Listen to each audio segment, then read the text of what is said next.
Guys, ഇത് മുബാറക്ക്. നിങ്ങൾ ഇന്നിവിടെ കാണാൻ പോകുന്നത് ആസിന്റെ a day in my life.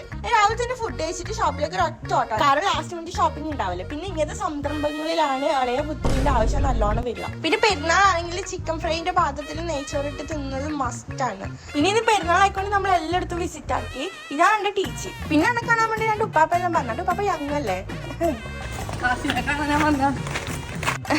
എല്ലാരും കണ്ടാൽ മതി ഗൈസ്. പിന്നെ ഇത് ഇവളെ ഫസ്റ്റ് ഇതാണ് ആഫ്റ്റർ മാരേജ്. ഓളെ ടീമേനു. പിന്നെ ഓളെ മകളെ കഴിഞ്ഞോണ്ട് കളയായിക്കൊണ്ട് നമ്മൾ വീണ്ടും ഒഴിവാക്കിയോളാം. എനിക്കങ്ങനെ നമ്മൾ ഫോട്ടോസ് എല്ലാം എടുക്കാൻ വേണ്ടിട്ട് പോവേന്ന്. എനിക്ക് നമ്മൾ ഡെസ്റ്റിനേഷനിൽ എത്തി. എന്റെ മനസ്സിൽ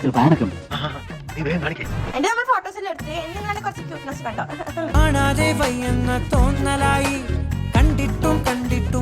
എന്റെ നമ്മൾ ഫോട്ടോഷൂട്ട് എല്ലാം കഴിഞ്ഞിട്ട് നമ്മൾ തിരിച്ചു പോയത്. തിരിച്ചു പോകുമ്പോൾ സീറ്റിന്റെ ഉള്ളിൽ തവള. എന്റെ കുട്ടാപ്പി സകലകലാ വല്ലഭനായിക്കൊണ്ട് ആ തവളനെ സ്മൂത്ത് ആയിട്ട് അവൻ പിടിച്ച്. നിങ്ങളെ വീട്ടിൽ പാമ്പിന്റെ തവളിന്റെ ശല്യം ഉണ്ടെങ്കിൽ ഓനെ വിളിച്ചാൽ മതി. ഓൻ വരുന്നതായിരിക്കും. എന്തെങ്കിലും എൻക്വയറിക്ക് വേണമെങ്കിൽ നമുക്ക് DM മെസ്സേജ് ആക്കിയാൽ മതി. അതെല്ലാം കഴിഞ്ഞിട്ട് നമ്മളെ വീട്ടിലേക്ക് തിരിച്ചു പോയത്. വീട്ടിലെത്തിയപ്പോഴത്തേക്ക് ഉണ്ടാണ്ട് ഇൻവെർട്ടറായ ഇക്കാക്ക വന്നിട്ട് അവനെ ഓനെ പോകുന്ന കാണിക്കാൻ ഇഷ്ടമില്ല. ബിക്കോസ് അവൻ ശരിയായിക്കൊണ്ട്. പിന്നെ നമ്മൾ ഫുഡെല്ലാം കഴിച്ചിട്ട് വീണ്ടും കിടന്നു. ഇതാണ് ആസിന്റെ ഡേ ഇൻ മൈ ലൈഫ്.